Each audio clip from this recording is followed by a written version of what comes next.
जय श्री कृष्ण। राधे राधे दोस्तों, क्या आपने कभी सोचा है कि राधा का अंत कैसे हुआ? उनकी अंतिम इच्छा क्या थी? क्या उन्होंने श्री कृष्ण से कुछ मांगा था? यह एक ऐसी प्रेम कहानी है जो समय से परे थी, एक ऐसा बंधन जो दो आत्माओं को जोड़ता था। आज हम जानेंगे राधा की मृत्यु का रहस्य और उनकी अंतिम इच्छा की वह अनसुनी कथा। तो चलिए शुरू करते हैं बरसाने की उस पुरानी पगडंडी से, जहाँ कभी राधा और श्री कृष्ण बाल लीलाएं किया करते थे। आज भी वहाँ बांसुरी की हंसी और उस विरह की गूंज सुनाई देती है, जो युगों से प्रेमियों के हृदय में जीवित है। पर यह कहानी ना वृंदावन से शुरू होती है, ना बरसाने से। यह आरंभ होती है उस शून्य कुंज से, जहाँ वृद्धा राधा अपने अंतिम समय की प्रतीक्षा कर रही थी। अब वह वृद्धा हो चुकी थी, तन झुक चुका था, पर मन आज भी उसी किशोरी राधा का था जो कान्हा के लिए वन वन भटकी थी। उनके झुर्रियों भरे चेहरे पर जब कोई बांसुरी की धुन बजती तो एक हल्की मुस्कान तैर जाती, जैसे कोई भूला बिसरा सपना लौट आया हो। जब श्री कृष्ण मथुरा चले गए, तब राधा ने न तो किसी से विवाह किया, न ही कोई और आश्रय लिया। वे वृंदावन के एकांत कुंज में रहने लगी, हर सुबह यमुना तट पर जल अर्पण करती और फिर लौटकर श्री कृष्ण की प्रतीक्षा करती, मानो उन्हें पूर्ण विश्वास हो कि एक दिन वे लौटकर अवश्य आएंगे। गांव वाले उन्हें साध्वी कहने लगे थे। किसी को नहीं पता था कि वह कौन है, कहाँ से आई हैं। बस सब जानते थे कि यह महिला श्री कृष्ण को ही अपना सर्वस्व मानती हैं। एक दिन राधा ने यमुना तट पर कुछ पल रुककर आकाश की ओर देखा। हवा थमी सी थी। उनके हृदय में एक कंपन हुआ, जैसे ब्रह्मांड ने उनके कानों में कोई रहस्य फूंका हो। उसी शाम उन्होंने अपनी कुटिया के बाहर तुलसी को नमन किया और मुस्कुराकर कहा, अब समय आ गया है, पर मैं यूं नहीं जाऊंगी जब तक कान्हा स्वयं आकर मुझे विदा न दे। यह इच्छा सुनकर लोग अचंभित रह गए, पर कोई भी उनकी भक्ति पर संदेह नहीं कर सकता था। वे तो जीवन भर प्रेम की परिभाषा को जी चुकी थीं। उधर द्वारका में योगेश्वर श्री कृष्ण को भी अंतरात्मा से कोई खिंचाव सा अनुभव हुआ। उन्होंने सब कुछ छोड़कर उस एकांत कुंज की ओर यात्रा की, जहां उनका हृदय अब भी धड़कता था। जब वे वहां पहुंचे तो राधा तुलसी के पास आंखें मूंदे ध्यान में लीन थीं। श्री कृष्ण ने धीरे से कहा, राधे। राधा ने आंखें खोली। उन आंखों में वह प्रेम था जिसे कोई ग्रंथ लिख नहीं सकता। उन्होंने मुस्कुराकर कहा, प्रभु, अब मेरी आत्मा विश्राम चाहती है। श्री कृष्ण ने उनका हाथ थामा और उनकी सांसें मंद होती चली गईं। उनके चेहरे पर अंतिम क्षणों तक मुस्कान बनी रही। राधा ने वहीं तुलसी के नीचे देह त्याग दी। उसी क्षण एक रहस्य ने जन्म लिया। उनकी आत्मा को मोक्ष तो मिल गया, पर उनके अंतिम शब्द श्री कृष्ण के कानों में गूंजते रहे, प्रभु, जब धरती पर प्रेम का अर्थ फिर से खो जाएगा, तब मेरी आत्मा लौटेगी। प्रेम को मरने नहीं दिया जा सकता। जहाँ राधा ने देह त्यागी थी, वहाँ एक दिव्य पौधा उगाया, तुलसी से भी अधिक उज्ज्वल। उसकी पत्तियां किसी स्वर्णिम प्रकाश से नहाई हुई थीं। गांव वाले उसे राधा वृक्ष कहने लगे और वहाँ पूजा का क्रम आरंभ हो गया। पर किसी को नहीं पता था कि उस पौधे के नीचे एक रहस्य पल रहा था, राधा का पुनर्जन्म। द्वारका लौटने के बाद श्री कृष्ण बहुत शांत दिखने लगे। उनके मुख पर कोई उदासी नहीं थी, पर आंखों में एक अनकहा गहरापन था। एक रात उन्हें स्वप्न आया, एक नवजात कन्या मिट्टी में खेल रही थी। उसके होठों पर वही मुस्कान थी जो राधा की थी। उसकी आंखों में वही निडरता थी जो केवल उस आत्मा में होती है जिसने प्रेम को जिया हो। स्वप्न में राधा ने कहा, प्रभु, प्रेम को अब फिर धरती पर जन्म लेना होगा। युग बदल गया है, प्रेम का मूल्य गिर गया है। मैं फिर लौटूंगी किसी अन्य रूप में, पर उद्देश्य वही रहेगा। श्री कृष्ण ने आंखें खोली और बोले, तो प्रेम की अग्नि परीक्षा फिर से होगी। बरसाने से कुछ दूर एक किसान के घर में कन्या ने जन्म लिया। नाम रखा गया रमा। वो कन्या असाधारण थी, बिना किसी सिखावन के बांसुरी बजा लेती थी। उसकी हंसी से वृक्ष हिलने लगते और पक्षी झूम उठते। गांव की वृद्ध महिलाएं कहने लगी, यह कोई सामान्य कन्या नहीं है, ये राधा का पुनर्जन्म है। इसे देखो तो राधा की याद आ जाती है। रमा जब 7 साल की हुई तो एक बार यमुना तट पर अकेली बैठी थी।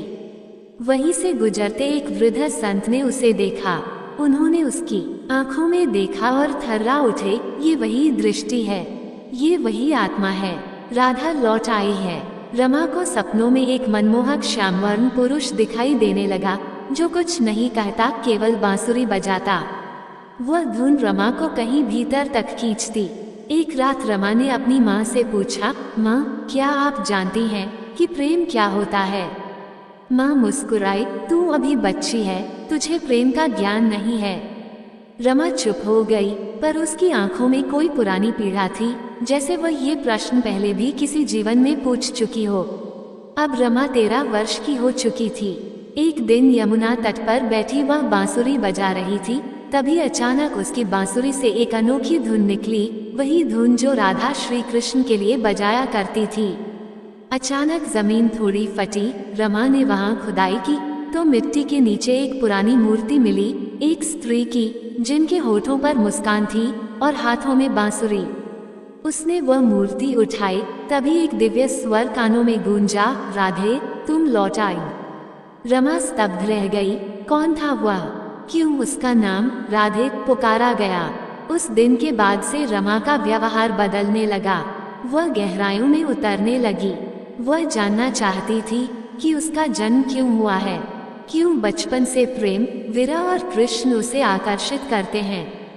उसी समय हिमालय से एक तपस्वी संत स्वामी परमानंद बरसाने आए। उन्होंने रमा को देखा और मौन हो गए। बोले, युगों पहले मैंने राधा को देखा था और आज वही दृष्टि फिर सामने है। कन्या, तुम केवल इस युग की नहीं हो, तुम्हारा जन्म किसी उद्देश्य से हुआ है।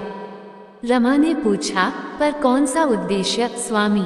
स्वामी परमानंद ने आंखें मूंद ली और बोले, प्रेम अब केवल शब्द बन गया है, तुम्हें उसे फिर से जीवन बनाना है। बरसाने की गलियों में अब एक नई कथा जन्म ले रही थी, जो नई होते हुए भी पुरानी थी। रमा, जो राधा का पुनर्जन्म थी, अब किशोरावस्था में प्रवेश कर चुकी थी। उसके मन में एक अज्ञात बेचैनी थी। वह नहीं जानती थी कि यह व्याकुलता किसके लिए है, पर कोई पुकार समय की सीमाओं को पार कर उसके हृदय में उतर रही थी। रात्रियों को रमा यमुना किनारे बैठती और चांदनी में उस अज्ञात पुरुष की कल्पना करती, जिसकी झलक उसे सपनों में मिलती थी। वह पुरुष कुछ नहीं बोलता था, बस बांसुरी बजाता, और जब वह धुन समाप्त होती, रमा की आंखें भर आती। एक दिन उसने माँ से पूछा, माँ, क्या प्रेम बिना कहे भी हो सकता है? माँ ने मुस्कुराकर कहा, बेटी, असली प्रेम कभी कहा नहीं जाता, वह तो बस जिया जाता है। पर रमा के भीतर कुछ और ही चल रहा था। उसका हृदय उस पुरुष के लिए धड़क रहा था, जिसे वह कभी मिली ही नहीं थी। स्वामी परमानंद ने एक दिन रमा को आश्रम बुलाया और कहा, राधा, ओ राधा, समय पास है। श्री कृष्ण इस युग में आ चुके हैं, पर वे अब महलों में नहीं, एक साधु के वेश में हैं और तुम्हें उन्हें ढूंढना है। रमा चौंकी, मैं कैसे पहचानूंगी उन्हें? स्वामी ने कहा, जब तुम्हारे सम्मुख कोई पुरुष खड़ा हो और तुम्हारा अंतर्मन खुद ब खुद कह उठे, यही है वह, तो समझना वही है। पर ध्यान रहे, इस बार परीक्षा और कठिन होगी। तुम्हारा प्रेम अब केवल व्यक्तिगत नहीं रहेगा, इस बार तुम्हें संसार को प्रेम का अर्थ सिखाना है। रमा का हृदय धड़क उठा। क्या सच में वह व्यक्ति जिसके लिए उसका मन तड़पता है, अब धरती पर है? उधर द्वारका, जो अब महलों की नगरी नहीं रही, संतों का आश्रय स्थल बन चुकी थी। वहाँ एक साधु रामनाथ लोगों को उपदेश देता था, पर कोई जानता नहीं था कि वह वास्तव में कौन है। जब वह आंखें बंद करता तो बांसुरी से वही धुन निकलती थी जो राधा सुनती थी। जब वह प्रेम की बात करता, लोग रो पड़ते। वह कहता, प्रेम आत्मा का संबंध है, प्रेम त्याग है, प्रेम समर्पण है, प्रेम ही सत्य है। हर पूर्णिमा को वह यमुना तट पर मौन बैठता, किसी अज्ञात स्त्री की स्मृति में। एक बार एक शिष्य ने पूछा, गुरुदेव, आप वहाँ क्या खोजते हैं? वह मुस्कुराया, अपना अधूरा अतीत। अब रमा को एक स्पष्ट संकेत मिल चुका था। स्वामी परमानंद ने कहा, पूर्व दिशा में जाओ, तुम्हारा सत्य वही है। माता पिता को प्रणाम करके रमा निकली, हाथ में एक छोटी सी बांसुरी और हृदय में विश्वास। वह गांव गांव घूमी, साधुओं से मिली, पर किसी में वह दृष्टि नहीं थी। एक वृद्धा ने कहा, बिटिया, तेरे माथे पर राधा का तेज है, तू क्यों भटक रही है? रमा बोली, मैं किसी को ढूंढ रही हूँ जो मेरे भीतर है, पर बाहर नहीं मिल रहा। वृद्धा मुस्कुराई, बांसुरी बजा, जो तेरे लिए बना है वह आवाज पहचान लेगा। रमा ने एक पहाड़ी पर खड़े होकर बांसुरी बजाई। ठीक उसी समय द्वारका में बैठे रामनाथ की आंखों से आंसू बह निकले। रमा अब कई गांव पार कर चुकी थी। उसका तन थक चुका था, पर मन की जिज्ञासा वैसी ही थी। उसने तय कर लिया, अगली पूर्णिमा को अगर वो व्यक्ति नहीं मिला तो यमुना में समाधि ले लेगी। उसी रात एक मंदिर में उसने अंतिम बार बांसुरी उठाई। धुन ऐसी थी कि आत्मा कांप उठे, और ठीक उसी क्षण हिमालय की तलहटी में बैठे रामनाथ की आंखें भर आईं। ये वही धुन है जो मैंने यमुना किनारे सुनी थी जब मेरी आत्मा पहली बार कांपी थी। वो अब रुका नहीं, उसी रात हिमालय छोड़ दिया। रमा को उस रात एक सपना आया। राधा और कृष्ण एक बार फिर यमुना तट पर साथ बैठे थे। राधा ने पूछा, प्रभु, क्या इस बार भी मैं अधूरी रहूंगी? कृष्ण ने मुस्कुराकर कहा, नहीं राधे, इस बार संसार को तुम्हारे प्रेम की पूर्णता देखनी है। सपना टूटा और रमा का माथा पसीने से भीग गया। वो उठी, बांसुरी उठाई और उस नगर में पहुंची जहां रामनाथ आने वाला था, वृंदा धाम। यह कोई सामान्य स्थान नहीं था। कहते हैं यही वह स्थान है जहां राधा ने अंतिम बार कृष्ण को देखा था और एक शिला को छूकर संकल्प लिया था कि जब तक प्रेम को पूर्णता न मिले वो लौटती रहेगी। उसी स्थान पर एक कथा हो रही थी और कथावाचक कोई और नहीं, रामनाथ ही था। रमा दूर खड़ी थी। वो उस चेहरे को नहीं पहचानती थी, पर उसकी वाणी में कुछ ऐसा था कि उसकी आंखों से आंसू बहने लगे। रामनाथ ने उस दिन प्रेम की परिभाषा सुनाई। प्रेम वह नहीं जो सिर्फ साथ में जीता है, प्रेम वह है जो बिछड़कर भी संपूर्ण होता है। इतना कहकर जब उसने भीड़ में दृष्टि डाली तो उसकी आंखें रमा से टकराईं। दोनों के भीतर कुछ काम जैसी आत्माएं एक पल के लिए सिहर गईं। रमा की बांसुरी गिर पड़ी। रामनाथ ने प्रवचन अधूरा छोड़ दिया और मंच से उतर आया। रमा ने धीरे से पूछा, क्या आपको मेरी आवाज अब भी सुनाई देती है? रामनाथ ने उसकी आंखों में देखा और कहा, राधे, तुम आ गई। उसी पल आत्माएं एक हुई और आकाश काले बादलों से भर गया। एक रहस्यमय साधु प्रकट हुआ जो वर्षों से इस मिलन को रोकने का प्रयास कर रहा था। वह जानता था कि यदि राधा और कृष्ण इस युग में मिल गए तो प्रेम को धर्म से ऊपर स्थान मिल जाएगा और वह समाज की जड़ को तोड़ डालेगा। उस साधु ने कहा, तुम्हारा प्रेम इस युग के नियमों के विरुद्ध है। ये समाज इसे न तो मानेगा न सह पाएगा।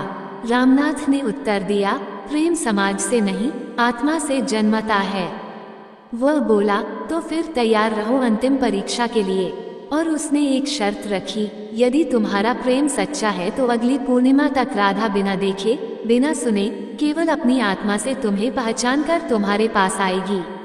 और यदि वह असफल हुई तो तुम दोनों फिर युगों तक बिछड़ जाओगे। रामनाथ मौन रह गया। रमा ने सिर झुकाया, मैं स्वीकार करती हूँ। पूर्णिमा की रात पास आ रही थी।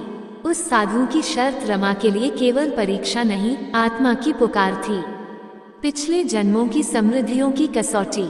उसने अपने नेत्रों पर पट्टी बांध ली थी। उसने कसम खाई थी कि अब वह किसी को देखेगी नहीं जब तक उसकी आत्मा उसे उसका कृष्ण न दिखा दे। लोगों ने उसका मजाक उड़ाया।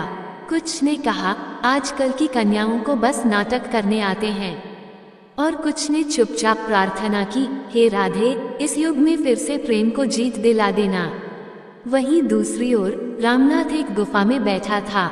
न अन्न न जल, बस आंखें मूंद कर एक ही मंत्र जप रहा था, राधे राधे। उसके शिष्य घबरा गए थे। किसी ने पूछा, गुरुदेव, आप प्राण क्यों त्याग रहे हैं?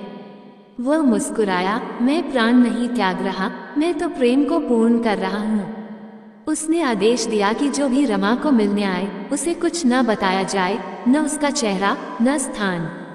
वह देखना चाहता था कि क्या राधा इस युग में बिना दृष्टि, केवल आत्मा के स्पर्श से कृष्ण को पहचान पाएगी। रमा अब यात्रा पर थी। आंखों पर पट्टी थी, पर हृदय खुला था। वो हर गांव में जाती और हर साधु से पूछती, क्या आप रामनाथ हैं? बहुतों ने झूठ कहा, हाँ मैं ही हूँ। पर रमा का हृदय कांप जाता, उसे लग जाता कि यह वह नहीं है। एक बार वह एक ऐसे साधु के पास पहुंची जो बहुत तेजस्वी दिखता था। उसकी आवाज मधुर थी। उसने कहा, मैं ही रामनाथ हूँ, राधे। रमा कुछ पल को डगमगाई, लेकिन फिर कांपती आवाज में बोली, आपका स्वर तो मधुर है, पर आत्मा मौन है। आप वो नहीं हैं जिन्हें मेरी आत्मा जानती है। उस साधु का चेहरा बदल गया। वह वही साधु ही था जिसने भ्रम फैलाने की ठानी थी।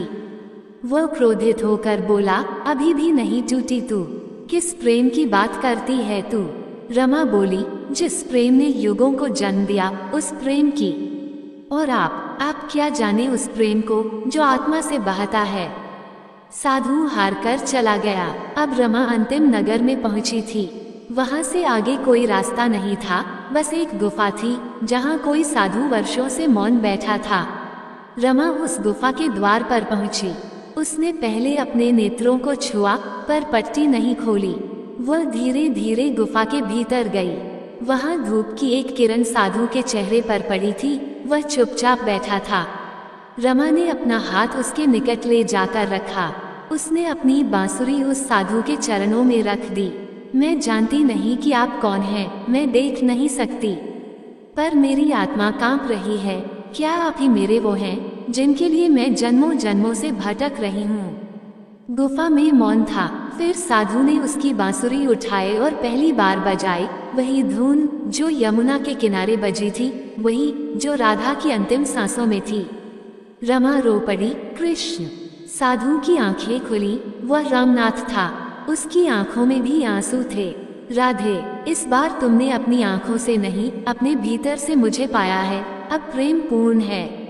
ऋषि ने दोनों को देखा। उनकी आंखों में हजारों जन्मों की थकान थी, पर उसी के भीतर प्रेम की लौ झलक रही थी। उन्होंने कहा, राधा और कृष्ण, तुम्हारा मिलन संपूर्ण तभी माना जाएगा जब तुम्हारा प्रेम समाज की आंखों में भी सत्य और पवित्र प्रमाणित हो। नहीं तो यह मिलन फिर उसी तरह छिपाया जाएगा जैसे युगों से होता आया है। रमा धीरे से बोली, ऋषिवर, प्रेम को समाज की स्वीकृति की आवश्यकता कब से होने लगी? प्रेम तो स्वयं ही ईश्वर है। पर रामनाथ ने सिर झुकाया। राधे, ये युग अब भी उस सत्य से डरता है जो मुक्त करता है। प्रेम जब तक समाज में सम्मानित नहीं होगा, तब तक हजारों राधाएं छिप छिप कर जीती रहेंगी और कृष्ण अकेले समाधियों में बैठते रहेंगे। ऋषि बोले, इसलिए तुम्हें नगर की राजसभा में अपने प्रेम को स्वीकारना होगा। वहां राजा, पुजारियों, ब्राह्मणों और जनता के सामने ये बताना होगा कि एक साधु और एक ब्रह्मचारिणी प्रेम में बंधकर भी धर्म के मार्ग से विचलित नहीं हुए। अगले दिन वृंदा धाम की राजसभा में सैकड़ों लोग इकट्ठा हुए। राजा ने कहा, हमने सुना है कि एक साधु ने ब्रह्मचर्य तोड़ा है, यह अपवित्र है। रामनाथ मंच पर आया और बोला, मैंने कुछ नहीं तोड़ा, मैंने केवल सत्य को अपनाया है। फिर उसने सबको वह बातें सुनाई जो उसने वर्षों की साधना में जानी थी। प्रेम कोई काम नहीं है, यह आत्मा का भाव है। जब राधा ने कृष्ण को प्रेम किया था, तब भी समाज यही कहता था कि यह अनुचित है। और जब उन्होंने जीवन भर एक दूसरे के बिना रहकर संसार के लिए त्याग किया, तब भी समाज चुप रहा। रमा भी आगे बढ़ी। मैंने आंखों पर पट्टी बांधी थी ताकि कोई मुझे यह न कहे कि मैं रूप या बल पर मोहित हुई थी। मैंने उन्हें केवल आत्मा से पहचाना। एक वृद्ध ब्राह्मण उठ खड़ा हुआ, किंतु धर्मशास्त्रों में यह नहीं लिखा कि कोई साधु प्रेम करे। राजा मौन था। सभी की निगाहें उसके उत्तर पर थीं। राजा कुछ पल चुप रहा और फिर बोला, जब मैं छोटा था, मेरी माँ मुझे कृष्ण और राधा की कथा सुनाया करती थी। मैं हर बार यही पूछता था, अगर राधा उनसे इतना प्रेम करती थी तो वह विवाह क्यों नहीं हुआ? मेरी माँ चुप हो जाती थी। उसने आगे कहा, आज मैं समझ पाया, विवाह समाज का नियम है, पर प्रेम आत्मा का। मैं ये सभा भंग करता हूँ और आज से राधा कृष्ण के प्रेम को इस युग में स्वीकार करता हूँ। उसी पल आकाश में ध्वनि गूंजी, शंखनाद, वीणा की मधुर ध्वनि और पुष्पों की वर्षा। लोगों ने देखा, सभा भवन के ऊपर कमल खिला और बीच में एक आलोक पुंज उतरा। वो ऋषि फिर प्रकट हुए। अब ये प्रेम पूर्ण है, अब राधा को भटकना नहीं होगा, अब ये कथा पूर्ण है। कुछ दिनों बाद रामनाथ और रमा ने यमुना तट पर एक छोटी सी कुटिया बनाई। वे दोनों वहीं रहते थे, बिना किसी बंधन के, बिना किसी नाम के। लोग उन्हें राधा कृष्ण कहते थे, लेकिन वे बस एक दूसरे को प्रिय कहकर पुकारते थे। फिर एक दिन पूर्णिमा की रात रमा ने बांसुरी बजाई। रामनाथ उसकी गोद में सिर रखकर सो गया। धीरे धीरे उनके शरीर वहीं समाधि में लीन हो गए, जैसे प्रकृति ने भी उन्हें मिटाने से इनकार कर दिया हो। आज भी वृंदा धाम में यमुना के उस तट पर हर पूर्णिमा को एक अजीब सी धुन गूंजती है। लोग कहते हैं वह राधा की अंतिम इच्छा थी कि हमारा प्रेम मिटे नहीं, बना रहे जब तक प्रेम को लोग समझ न लें। और इस तरह प्रेम की वह कहानी जो अधूरी थी अब पूर्ण हो चुकी है। लेकिन याद रखना, राधा और कृष्ण कभी मिटते नहीं, वे बस एक आत्मा से दूसरी आत्मा में बहते रहते हैं। जहाँ प्रेम हो वहाँ राधा कृष्ण होते हैं, और जहाँ प्रेम न हो वहाँ सब कुछ अधूरा होता है। जहाँ प्रेम है वहाँ राधा है, जहाँ करुणा है वहाँ कृष्ण है, और जहाँ राधा कृष्ण है वहाँ हर मन पूर्ण है। यदि आपके हृदय में भी राधे कृष्ण बसते हैं तो इस पावन कथा को अपने मित्रों, परिवार और प्रेम से जुड़े हर जन तक अवश्य पहुँचाएं। जय श्री राधे कृष्ण कमेंट बॉक्स में अवश्य लिखें और इस दिव्य प्रेम को संसार में फैलाने में सहभागी बने। बांसुरी की धुन और राधा के प्रेम की गूंज यदि आपके हृदय तक पहुंची हो तो वीडियो को लाइक करें, शेयर करें। ये सिर्फ कहानी नहीं, यह आत्मा की यात्रा है, जहां हर पूर्णिमा पर राधा और कृष्ण आपके भीतर गूंजते हैं। प्रेम से बोलिए जय श्री हरि विष्णु। ऐसे ही और भी रोचक और आध्यात्मिक वीडियो के लिए चैनल को सब्सक्राइब कर लें। दोस्तों, आपको ये कथा कैसी लगी कृपया कमेंट करके जरूर बताएं। वीडियो पसंद आया हो तो लाइक करें और अपने दोस्तों के साथ शेयर करें।